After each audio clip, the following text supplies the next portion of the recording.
खुलुमबाय बर'सा देरहासार चेनेल जानानै नोंथांमोनखौ गासिबो नैबे समाव आङो बरायनो लाबाय। नैबे समाव आङो बाक्सा जिल्लानि बेन्दोङाव थानाय पश्चिम ब्रियाबारि आं गामियाव दंफैयो। बर'नि सासे जाखांफु फिल्म मेकार बिथाङा थांनाय समाव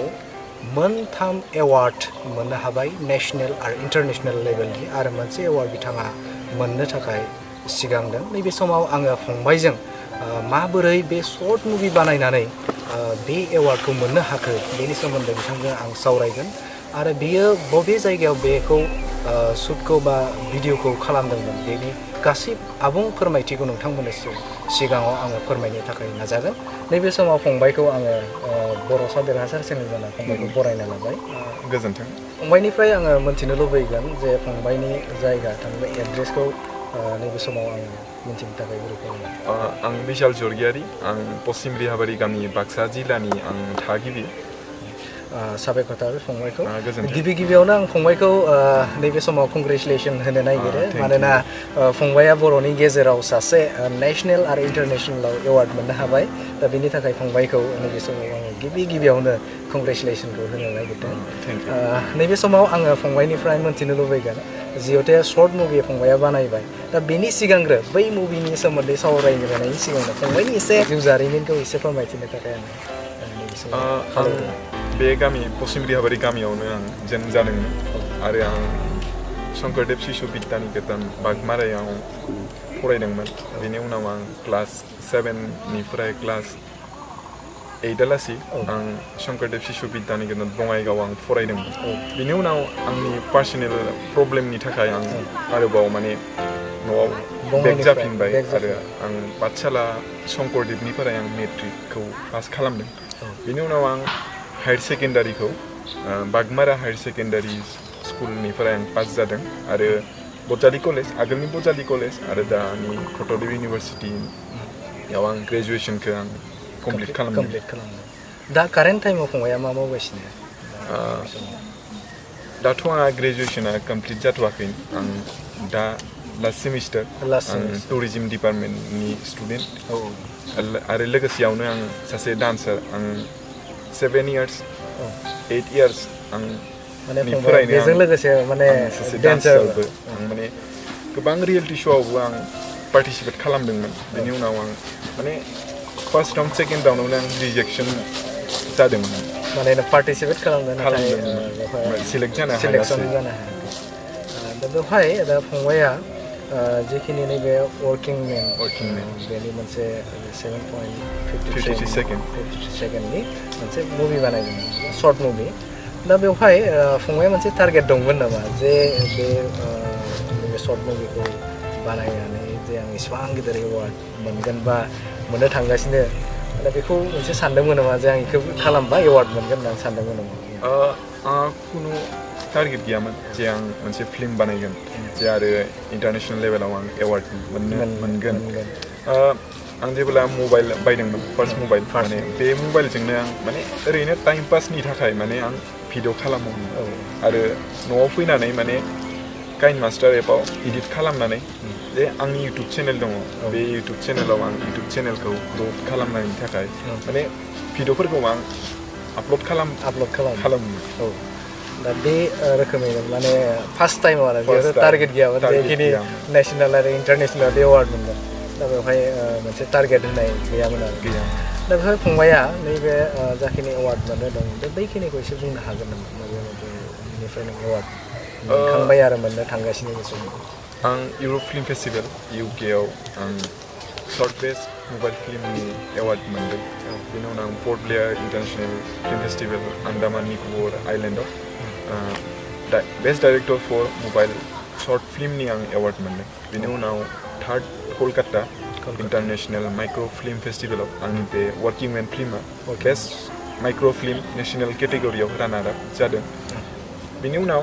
Kamrup international short film festival गुवाहाटीयाव जानो लागा बे फिल्मनि थाखायबो आंनि फिल्मा फार्स्ट टाइम फिल्म मेकार केटेगरियाव अफिसियेलि सिलेक्सन जाना दङ। दासान्दि अब्ला नोंथाङा मोनथामखौ मोनखांबाय आरो मोनसे मोननो थांगासिनो कामिंसन जायो। दा बेवहाय माबायदि मोनदों दा फंबाया जाखिनि एवार्ड मोनबाय बेवहाय माबायदि फिल खालामदों माने निजेखौ जे आङो एसेबां मोननो हाबाय होननानै बिदि बायदि माबाफोर फिलाथ' जा आं एवार्ड मोनदों माने आं खुसि माने फिउचाराव माने मोनसे माने फिल्म इन्डास्ट्रियाव माने खामानि मावनो थाखाय माने आं माने गोसोमोन खिन्थु आं प्लेटफर्म मोनसे माने सिम्पोल मबाइलजोंनो माने फिल्म बानायनानै माने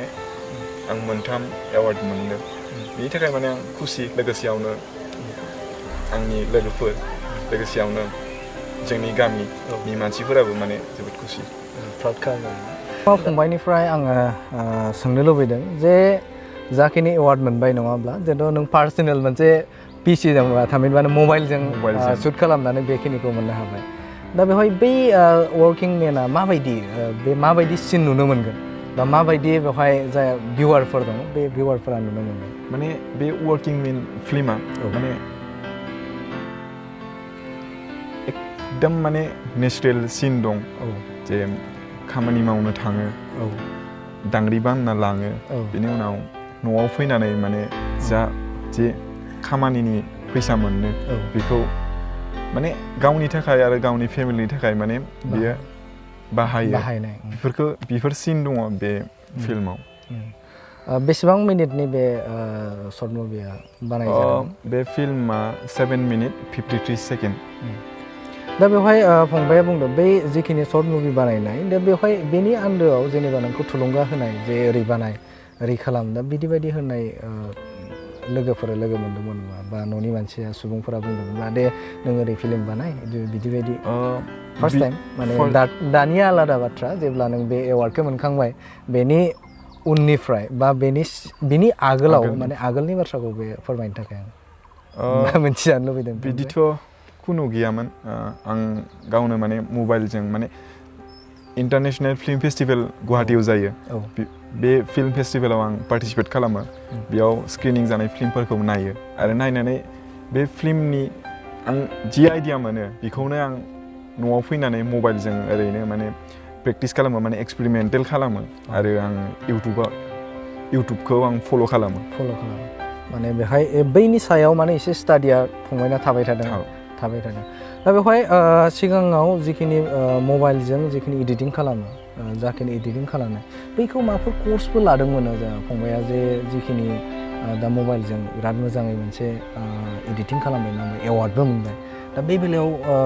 गुबुनाव माबाफोर कर्सफोर लानाय जादोंमोन आंथ' माने एडिटिंनि जेबो कर्स लायाखैमोन माने एक्टिंनि वर्कशप जायोब्ला आं एक्टिंनि वर्कशपआव पार्टिसिपेट खालामो आरो चान्स मोनबोला एक्टिंफोर खालामो आरो स्ट्रिट प्ले खालामो आरो आं 1 मान्थनि learn film making at home सिबम जेमिनि होननाय बेजों आं 1 मान्थनि फिल्म मेकिंनि आं कर्स लादों दा बेखौ माने बे कर्स लाखांनायनि उनाव बानायनाय ना बेनि सिगाङावनो बे मुभिखौ बा शर्ट मुभिखौ बानायग्रोदोंमोन जेब्ला आं कर्स माने रानिं जादों बेनि गेजेरावनो आं बे फिल्मखौ माने शुट खालामदोंमोन दा बेनि गेजेरावनो दा बेखौ बानायदोंमोन आरो दा बेवहाय आङो फंबायनिफ्राय सोंगोन जे जिखिनि बेवहाय शर्ट मुभिखौ बानायबाय फंबायनिफ्राय आं सोंनो लुबैगोन जे नैबे बर'नि बड' सिने आर्टिस्ट एस'सिएशननिफ्राय फंबायखौ खबरफोर लादोंमोन नामा जे फंबाया जे एसेबां फिल्म नेसनेल आरो इन्टारनेसनेलनिफ्राय नैबे मोनसे एवार्ड मोननो हाबाय बे बेलायाव बिथांमोननिफ्राय माबाफोर सुलाद लाफैदों नामा BCAनिफ्रायथ' माने खुनु माने कन्टेक्ट जायाखै आरो आं दासिमहालागै कन्टेक्ट जायाखै आरो आं BCAखौ माने आं थांफेराखैबो बेयाव माने BCAआव खामानिबो मावाखै आं गोसो नामा फंबाया बेवहाय जुदि चान्स जुदि मोनोब्ला जुदि मोनो माने फंबाया बुंदों नङा होमबा डेन्सारनि बाथ्रा बा डेन्स खालामनो मोजां मोनो बा पार्टिसिपेटबो गुबुन जायगाफ्राव खालामबायबो होननानै फंबाया बुंदों दा बे बेलायाव गोसो जायो नामा जे बेवहाय थांनानै आं खामानि मावगोन चान्स जुदि मोनो आं बे चान्सखौ आं केट्च खालामगोन आरो माने आं डान्सार SN खुंगुर प्रडाक्सननिफ्राय मोनसे मिउजिक भिडिअ माने ओंखारदोंमोन बैसाग अखरांनि बे मिउजिक भिडिअ आं जेनिफार दैमारिजों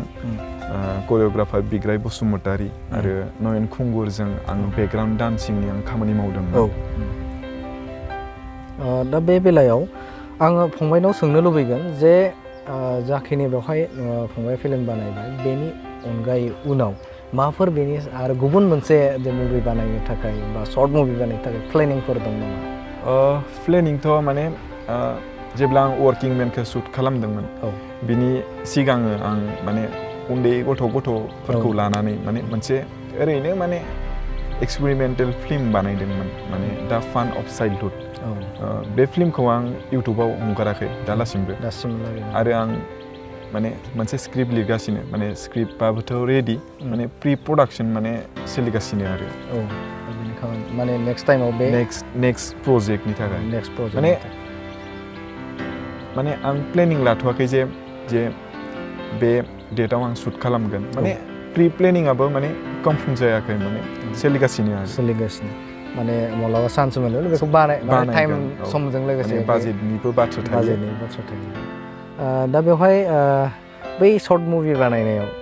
दा मोनसे बाजेटफोर हमना दोनदों नामा खालामनाय बेयावथ' खुनु बाजेट गैयामोन जास्ट माने आनप्लेनिं फिल्म माने आनप्लेनिं आं लोगोफोरजों थांदोंमोन ओरैनो माने टाइम पासनि थाखाय मबाइलजों शुट खालामदोंमोन बेनो माने फिल्माव माने कनभार्ट जालांदों दा बेवहाय फंबायनिफ्राय आं मोनथिनो लुबैगोन जे जाय माने बिराद मुभि बानायनो गोसो आरो लाइमोनफोरखौ मा बुंनो नागिरो जायफोरा फिल्म मेकिंआव इन्ट्रेस्ट दङ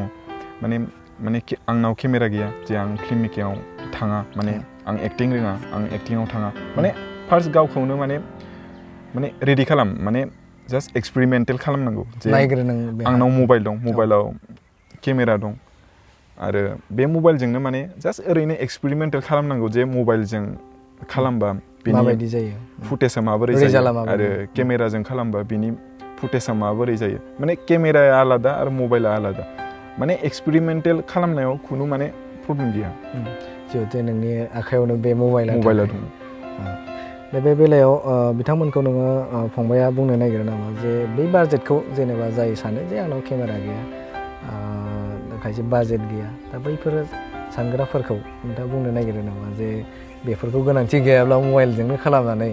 हायो माने एक्सपेरिमेन्टेल खालामनायाव माने खुनु प्रब्लेम गैया आरो माने बे एक्सपेरिमेन्टेलानो जे इन्टारनेसनेल लेभेलाव थांनानै आं एवार्ड मोनगोन बेखौबो आं सानाखैमोन माने जास्ट माने एक्सपेरिमेन्टेल खालामनांगौ आरो माने रिजाल्टआ उननि बाथ्रा दा फंबायनि नैबे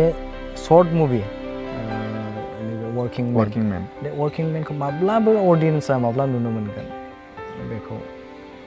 दाथ' बे फिल्मा माने फेस्टिभेलफोराव कम्पिटिसनाव माने बाहागो लानो थाखाय माने आं हरदों माने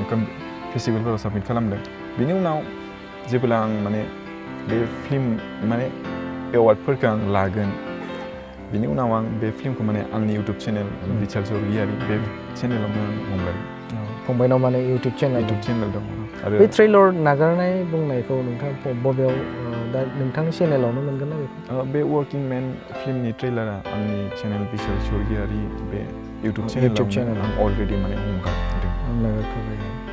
बेखौ बेसेबां गोबावनि उनाव बे मुभिखौ नागारनो थाखाय रेडि जानानै दं फुल मुभिखौ फुल मुभिखौ दाथ' आं खोन्थाथ'नो हानाय नङा जे माब्ला हगारगोन माने जेब्ला नागारगोन बै बिशाल चेनेलावनो मोनगोन चेनेलावनो नैबे समाव फंबाया जोंनो जाखिनि सिगांनिफ्राय जागायनानै नैबे एवार्डखौ मोननो हाबाय दा बेनि फुल डिटेल्सखौ थामहिनबा बेनि जाखिनि स्ट्रागल खालामनाय आरो नोंथांनि जिउ जारिमिन गासै बाथ्राखौबो फोरमायनो थाखाय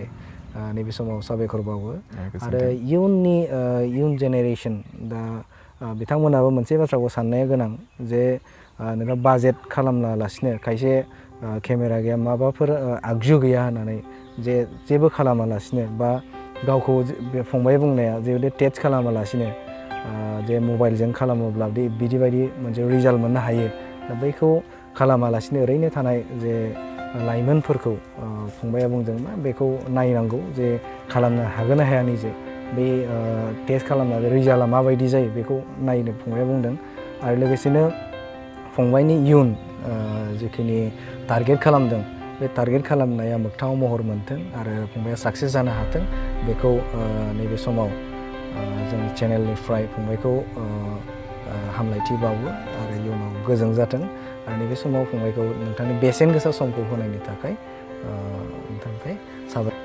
बिदाय लाबाय गोजोन्थों। खुलुमबाय।